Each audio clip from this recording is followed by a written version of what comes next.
ਸਾਧ ਸੰਗਤ ਜੀ, मैं नवनीत वर्मा ਤੁਹਾਡੇ ਆਪਣੇ ਚੈਨਲ ਗੁਰੂ ਬੰਦਗੀ ਦੇ ਵਿੱਚ ਤੁਹਾਡਾ ਸਵਾਗਤ ਕਰਦਾ ਹਾਂ। ਸੰਗਤ ਜੀ, ਅੱਜ ਦੀ ਜੋ ਸਾਖੀ ਹੈ ਇਹ ਬੜੀ ਮਹੱਤਵਪੂਰਨ ਸਾਖੀ ਹੈ, ਕਿਉਂਕਿ ਇਸ ਸਾਖੀ ਦੇ ਵਿੱਚ ਸਾਨੂੰ ਪਤਾ ਲੱਗੇਗਾ ਕਿ ਸਤਸੰਗੀਆਂ ਦੇ ਨਾਲ ਜੋ ਭਜਨ ਸਿਮਰਨ ਕਰਦੇ ਨੇ ਉਹਨਾਂ ਦੇ ਨਾਲ ਬੁਰਾ ਕਿਉਂ ਹੁੰਦਾ ਹੈ। ਅਸਲ ਦੇ ਵਿੱਚ ਬੁਰਾ ਨਹੀਂ ਹੁੰਦਾ ਹੈ। ਇਹ ਸਾਨੂੰ ਲੱਗਦਾ ਹੈ ਕਿ ਜੇ ਕੋਈ ਦੁੱਖ ਆ ਜਾਵੇ ਤੇ ਸਾਨੂੰ ਲੱਗਦਾ ਹੈ कि मालिक साडे तो नाराज हो गया है, साडे तो खफा हो गया है, पर इदा कदी भी नहीं हुंदा। जो लोग ये सोचते ने कि नामदान लैन तो बाद सानू दुख तकलीफां ज़्यादा आ गईयां ने ते ओ गलत सोचते ने। उन्हां नू की पता कि मालिक सानू किस कर्म दे विचों कढ रहा है। सानू तां सिर्फ वो दुख दिखदा है। असीं कहण लग जाने हाँ कि असीं ਤਾਂ ਨਾਮਦਾਨ ਲਿਆ ਹੋਇਆ ਹੈ ਤੇ ਫਿਰ ਸਾਨੂੰ ਦੁੱਖ ਕਿਉਂ ਆ ਰਿਹਾ ਹੈ। ਭਾਈ, ਜੇ ਨਾਮਦਾਨ ਲਿਆ ਹੋਇਆ ਹੈ ਤੇ ਕੀ ਦੁੱਖ ਨਹੀਂ ਆਣਗੇ? ਇਹ ਕਿੱਦਾਂ ਹੋ ਸਕਦਾ ਹੈ? ਦੁੱਖ ਸੁੱਖ ਦੋਨੋਂ ਭਾਈ, ਦੋਨੋਂ ਮਿਲ ਕੇ ਸ੍ਰਿਸ਼ਟ ਉਪਾਈ। ਜਦ ਤੱਕ ਅਸੀਂ ਇਸ ਇਨਸਾਨ ਦੇ ਜਾਮੇ ਦੇ ਵਿੱਚ ਹਾਂ, ਦੁੱਖ ਵੀ ਸਾਨੂੰ ਆਣਗੇ ਤੇ ਸੁੱਖ ਵੀ ਸਾਨੂੰ ਆਣਗੇ। ਜੇ ਅਸੀਂ ਸੋਚਦੇ ਹਾਂ ਕਿ ਅਸੀਂ ਨਾਮ ਲੈ ਲਿਆ ਹੈ ਤੇ ਸਾਨੂੰ ਸੁੱਖ ਹੀ ਆਣੇ ਚਾਹੀਦੇ ਨੇ, ਤੇ ਫਿਰ ਅਸੀਂ ਆਪਣੇ ਆਪ ਨੂੰ ਧੋਖਾ ਦੇ ਰਹੇ ਹਾਂ। ਜਦ ਤੱਕ ਅਸੀਂ ਸਰੀਰ ਧਾਰਨ ਕੀਤਾ ਹੋਇਆ ਹੈ, ਸਾਨੂੰ ਦੁੱਖ ਵੀ ਆਣਗੇ ਤੇ ਸੁੱਖ ਵੀ ਆਣਗੇ। ਅਸੀਂ ਇਸ ਭੁਲੇਖੇ ਦੇ ਵਿੱਚ ਨਾ ਬੈਠੇ ਰਹੀਏ ਕਿ ਅਸੀਂ ਨਾਮ ਲੈ ਲਿਆ ਹੈ ਤੇ ਸਾਨੂੰ ਸਤਿਗੁਰ ਸਾਡਾ ਸੁੱਖ ਹੀ ਦੇਵੇਗਾ। ਐਸੀ ਹੀ ਅੱਜ ਅਸੀਂ ਸਾਖੀ ਤੁਹਾਡੇ ਨਾਲ ਸਾਂਝੀ ਕਰਨ ਜਾ ਰਹੇ ਹਾਂ ਕਿ ਸਤਸੰਗੀ ਨੂੰ ਦੁੱਖ ਕਿਉਂ ਆਉਂਦੇ ਨੇ, ਪਰ ਉਹ ਦੁੱਖ ਜੋ ਸਾਨੂੰ ਆਉਂਦੇ ਨੇ ਉਹ ਕਿੰਨੇ ਘੱਟ ਹੋ ਕੇ ਸਾਨੂੰ ਆਉਂਦੇ ਨੇ। ਇਸ ਸਾਖੀ ਦੇ ਵਿੱਚ ਸਾਨੂੰ ਪਤਾ ਲੱਗੇਗਾ। ਸਾਖੀ ਸ਼ੁਰੂ ਕਰਨ ਤੋਂ ਪਹਿਲਾਂ ਆਪ ਜੀ ਅੱਗੇ ਇੱਕ ਛੋਟੀ ਜਿਹੀ ਬੇਨਤੀ ਹੈ ਕਿ ਅਗਰ ਤੁਸੀਂ ਹਜੇ ਤੱਕ ਸਾਡੇ ਚੈਨਲ ਨੂੰ ਗੁਰੂ ਬੰਦਗੀ ਨੂੰ ਸਬਸਕ੍ਰਾਈਬ ਨਹੀਂ ਕੀਤਾ ਤੇ ਸਾਡੇ ਚੈਨਲ ਨੂੰ ਸਬਸਕ੍ਰਾਈਬ ਕਰਕੇ ਸਾਡੇ ਸਤਸੰਗੀ ਪਰਿਵਾਰ ਦਾ ਹਿੱਸਾ ਬਣੋ ਤੇ ਸਾਨੂੰ ਆਪਣਾ ਪਿਆਰ ਦਿਓ ਜੀ। ਸੰਗਤ ਜੀ, ਅੱਜ ਦੀ ਜੋ ਸਾਖੀ ਹੈ ਇਹ ਗੁਰੂ ਨਾਨਕ ਦੇਵ ਜੀ ਮਹਾਰਾਜ ਜੀ ਦੇ ਸਮੇਂ ਦੀ ਸਾਖੀ ਹੈ, ਜਦੋਂ ਕੁੱਲ ਦੁਨੀਆ ਦੇ ਵਿੱਚ ਗੁਰੂ ਨਾਨਕ ਸਾਹਿਬ ਮਹਾਰਾਜ ਜੀ ਦਾ ਡੰਕਾ ਵੱਜ ਚੁੱਕਾ ਸੀ ਕਿ ਅਗਰ ਕਿਸੇ ਨੇ ਉਸ ਮਾਲਕ ਨੂੰ ਮਿਲਣਾ ਹੋਵੇ ਤੇ ਉਹ ਗੁਰੂ ਨਾਨਕ ਦੇਵ ਮਹਾਰਾਜ ਜੀ ਦੀ ਸ਼ਰਨ ਦੇ ਵਿੱਚ ਚਲਾ ਜਾਵੇ। ਇੱਕ ਸਾਹੂਕਾਰ ਜਿਸ ਦਾ ਨਾਮ ਰਾਮ ਲਾਲ ਸੀ, ਜੋ ਕਿ ਉਸ ਮਾਲਿਕ ਦੇ ਭੇਦ ਨੂੰ ਜਾਣਨਾ ਚਾਹੁੰਦਾ ਸੀ, ਉਸ ਮਾਲਿਕ ਦੇ ਰੰਗ ਦੇ ਵਿੱਚ ਰੰਗਣਾ ਚਾਹੁੰਦਾ ਸੀ। ਕਿਸੇ ਨੇ ਉਸ ਨੂੰ ਦੱਸਿਆ ਕਿ ਤੂੰ ਅਗਰ ਮਾਲਿਕ ਨੂੰ ਮਿਲਣਾ ਚਾਹੁੰਦਾ ਹੈ ਤੇ ਗੁਰੂ ਨਾਨਕ ਸਾਹਿਬ ਮਹਾਰਾਜ ਜੀ ਦੀ ਸ਼ਰਨ ਦੇ ਵਿੱਚ ਚਲਾ ਜਾ। ਗੁਰੂ ਸਾਹਿਬ ਬਹੁਤ ਸਮੇਂ ਤੋਂ ਬਾਅਦ ਉਸ ਸਾਹੂਕਾਰ ਦੇ ਪਿੰਡ ਦੇ ਵਿੱਚ ਆਏ, ਕਿਉਂਕਿ ਜਦੋਂ ਕਿਸੇ ਨੂੰ ਉਸ ਸਤਿਗੁਰੂ ਦੀ ਉਡੀਕ ਹੁੰਦੀ ਹੈ ਤੇ ਫਿਰ ਉਹ ਸਤਿਗੁਰੂ ਖੁਦ ਆਪ ਚੱਲ ਕੇ ਉਸ ਦੇ ਕੋਲ ਪਹੁੰਚ ਜਾਂਦਾ ਹੈ ਉਸ ਨੂੰ ਤਾਰਨ ਵਾਸਤੇ। ਗੁਰੂ ਸਾਹਿਬ ਨੇ ਉਸ ਦੇ ਪਿੰਡ ਦੇ ਵਿੱਚ, ਉਸ ਸਾਹੂਕਾਰ ਦੇ ਸ਼ਹਿਰ ਦੇ ਵਿੱਚ ਉੱਥੇ satsang ਕਰਨਾ ਸ਼ੁਰੂ ਕਰ ਦਿੱਤਾ। ਜਦ ਉਸ ਸਾਹੂਕਾਰ ਰਾਮ ਲਾਲ ਨੂੰ ਪਤਾ ਲੱਗਾ ਕਿ ਗੁਰੂ ਨਾਨਕ ਦੇਵ ਮਹਾਰਾਜ ਜੀ ਸਾਡੇ ਪਿੰਡ ਆਏ ਨੇ, ਤੇ ਉਸ ਨੇ ਆਪਣੇ ਦੋਸਤ ਨੂੰ ਕਿਹਾ, ਜੋ ਕਿ ਉਹ ਵੀ ਇੱਕ ਸਾਹੂਕਾਰ ਸੀ। ਉਹਨੇ ਕਿਹਾ ਕਿ ਦੋਸਤ, ਚੱਲ ਆਪਾਂ ਗੁਰੂ ਨਾਨਕ ਸਾਹਿਬ ਮਹਾਰਾਜ ਜੀ ਦਾ satsang ਸੁਣਨ ਚੱਲਦੇ ਹਾਂ। ਉਸ ਦਾ ਦੋਸਤ ਤੇ ਉਹ ਦੋਨੋਂ ਗੁਰੂ ਸਾਹਿਬ ਦਾ satsang ਸੁਣਨ ਵਾਸਤੇ ਨਿਕਲ ਗਏ। ਜਦ ਥੋੜੀ ਦੂਰ ਗਏ ਤੇ ਇੱਕ ਗਲੀ ਦੇ ਵਿੱਚੋਂ ਉਹਨਾਂ ਨੇ ਲੰਘਣਾ ਸੀ। ਉਹ ਗਲੀ ਵੇਸ਼ਵਾ ਦੀ ਗਲੀ ਸੀ। ਜਦ ਵੇਸ਼ਵਾ ਦੀ ਗਲੀ ਦੇ ਵਿੱਚੋਂ ਲੰਘਣ ਲੱਗੇ ਤਾਂ ਇੱਕ ਵੇਸ਼ਵਾ ਨੇ ਉਸ ਦੇ ਦੋਸਤ ਨੂੰ ਇਸ਼ਾਰਾ ਕੀਤਾ ਤੇ ਉਸ ਦਾ ਦੋਸਤ ਉਸ ਦੇ ਉੱਤੇ ਮੋਹਿਤ ਹੋ ਗਿਆ। ਰਾਮ ਲਾਲ ਨੇ ਕਿਹਾ ਕਿ ਆਪਾਂ ਗੁਰੂ ਨਾਨਕ ਸਾਹਿਬ ਮਹਾਰਾਜ ਜੀ ਦਾ satsang ਸੁਣਨ ਚੱਲੇ ਹਾਂ, ਤੂੰ ਉਸ ਦੇ ਵੱਲ ਧਿਆਨ ਨਾ ਦੇ। ਉਸ ਦੇ ਦੋਸਤ ਦੇ ਕੋਲੋਂ ਰਿਹਾ ਨਹੀਂ ਗਿਆ। ਉਹ satsang ਦੀ ਜਗ੍ਹਾ ਕਾਮ ਭੋਗਣ ਵਾਸਤੇ ਉਸ ਵੇਸ਼ਵਾ ਦੇ ਕੋਠੇ ਉੱਤੇ ਚਲਾ ਗਿਆ, ਪਰ ਉਸ ਦਾ ਦੋਸਤ ਰਾਮ ਲਾਲ ਗੁਰੂ ਸਾਹਿਬ ਦਾ satsang ਸੁਣਨ ਵਾਸਤੇ ਚਲਾ ਗਿਆ। ਰੋਜ਼ ਇਸੇ ਤਰ੍ਹਾਂ ਹੁੰਦਾ ਰਿਹਾ। ਦੋਨਾਂ ਨੇ ਘਰੋਂ ਇਕੱਠੇ ਨਿਕਲਣਾ, ਇੱਕ ਨੇ satsang ਸੁਣਨ ਚੱਲ ਜਾਣਾ ਤੇ ਇੱਕ ਨੇ ਵੇਸ਼ਵਾ ਦੇ ਕੋਠੇ ਉੱਤੇ ਕਾਮ ਭੋਗਣ ਚਲੇ ਜਾਣਾ। ਇਸੇ ਤਰ੍ਹਾਂ ਕਈ ਦਿਨ ਚੱਲਦਾ ਰਿਹਾ। ਇੱਕ ਦਿਨ ਉਸ ਦੇ ਦੋਸਤ ਨੇ ਕਿਹਾ ਕਿ ਅੱਜ ਸ਼ਾਮ ਨੂੰ ਤੂੰ satsang ਤੋਂ ਬਾਅਦ ਮੈਨੂੰ ਮਿਲੀ, ਅਸੀਂ ਗੱਲ ਕਰਾਂਗੇ ਕਿ ਤੈਨੂੰ ਇੱਕ ਮਹੀਨਾ satsang ਸੁਣ ਕੇ ਕੀ ਹਾਸਿਲ ਹੋਇਆ ਤੇ ਮੈਨੂੰ ਵੇਸ਼ਵਾ ਦੇ ਕੋਲ ਜਾ ਕੇ ਕੀ ਮਿਲਿਆ। ਦੋਨੋਂ ਇਕੱਠੇ ਘਰੋਂ ਨਿਕਲ ਗਏ।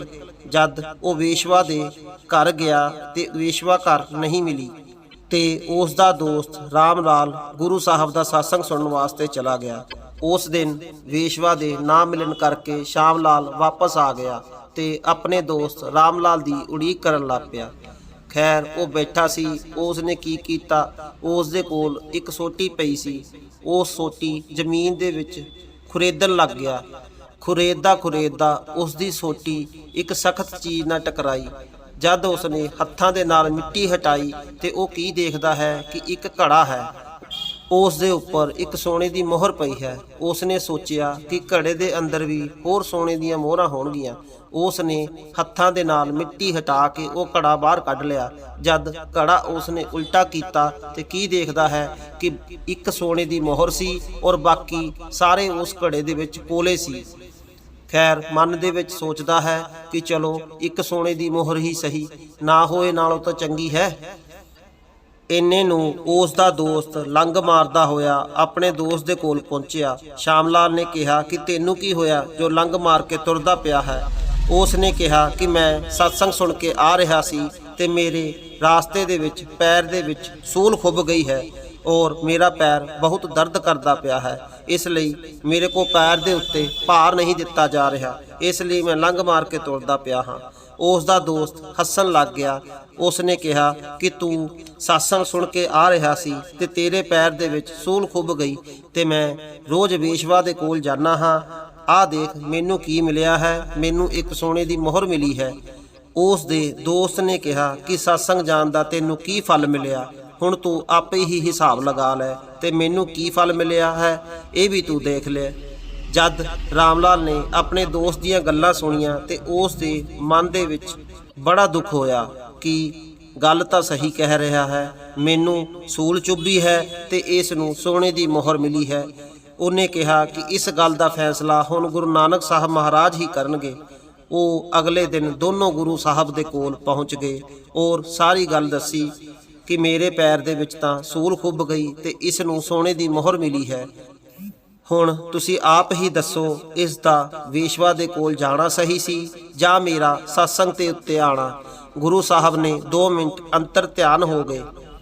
ਫਿਰ ਗੁਰੂ ਸਾਹਿਬ ਬੋਲੇ ਕਿ ਜੋ ਤੇਰਾ ਦੋਸਤ ਇਹ ਸ਼ਾਮ ਲਾਲ ਹੈ, ਇਸ ਨੇ ਆਪਣੇ ਪਿਛਲੇ ਜਨਮ ਦੇ ਵਿੱਚ ਬਹੁਤ ਚੰਗੇ ਕਰਮ ਕੀਤੇ ਸੀ, ਇਸ ਲਈ ਇਸ ਨੂੰ ਸੋਨੇ ਦੀ ਮੋਹਰਾਂ ਦੇ ਨਾਲ ਭਰਿਆ ਹੋਇਆ ਘੜਾ ਮਿਲਣਾ ਸੀ।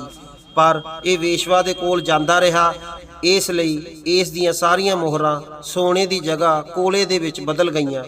ਇੱਕ ਦਿਨ ਇਹ ਵੇਸ਼ਵਾ ਨੂੰ ਨਹੀਂ ਮਿਲ ਸਕਿਆ, ਉਹ ਕਰਮ ਨਹੀਂ ਕਰ ਸਕਿਆ, ਇਸ ਲਈ ਇੱਕ ਮੋਹਰ ਸੋਨੇ ਦੀ ਇਸ ਦੀ ਬਚ ਗਈ ਜੋ ਇਸ ਨੂੰ ਮਿਲੀ ਹੈ, ਨਹੀਂ ਤਾਂ ਇਹ ਇੱਕ ਮੋਹਰ ਵੀ ਕੋਲੇ ਦੇ ਵਿੱਚ ਬਦਲ ਜਾਣੀ ਸੀ। ਉਸ ਨੇ ਕਿਹਾ ਕਿ ਸੱਚੇ ਪਾਤਸ਼ਾਹ ਮੇਰੇ ਕਿਉਂ ਸੂਲ ਚੁੱਭੀ ਹੈ, ਮੇਰਾ ਕੀ ਕਸੂਰ ਹੈ, ਮੈਂ ਤਾਂ ਰੋਜ਼ satsang ਆਂਦਾ ਸੀ।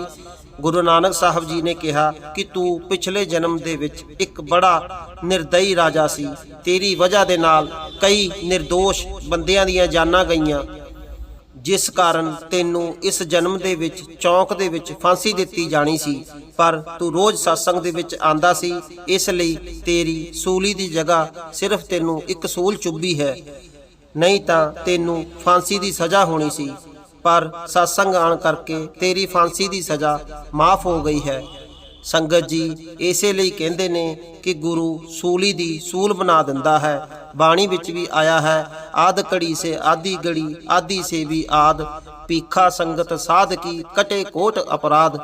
ਕਿ ਗੁਰੂ ਦੇ satsang ਦੇ ਵਿੱਚ ਜਾਣ ਦੇ ਨਾਲ ਸਾਡੇ ਪਤਾ ਨਹੀਂ ਕਿੰਨੇ ਭੈੜੇ ਖੋਟੇ ਕਰਮ ਸੜ ਕੇ ਸਵਾਹ ਹੋ ਜਾਂਦੇ ਨੇ। ਇਸ ਲਈ ਸਾਨੂੰ satsang ਦੇ ਉੱਤੇ ਤੇ ਸੇਵਾ ਦੇ ਉੱਤੇ ਜ਼ਰੂਰ ਜਾਣਾ ਚਾਹੀਦਾ ਹੈ। ਅਗਰ ਜੇ ਕੋਈ ਦੁੱਖ ਤਕਲੀਫ ਆ ਵੀ ਜਾਵੇ ਤੇ ਘਬਰਾਣਾ ਨਹੀਂ ਚਾਹੀਦਾ।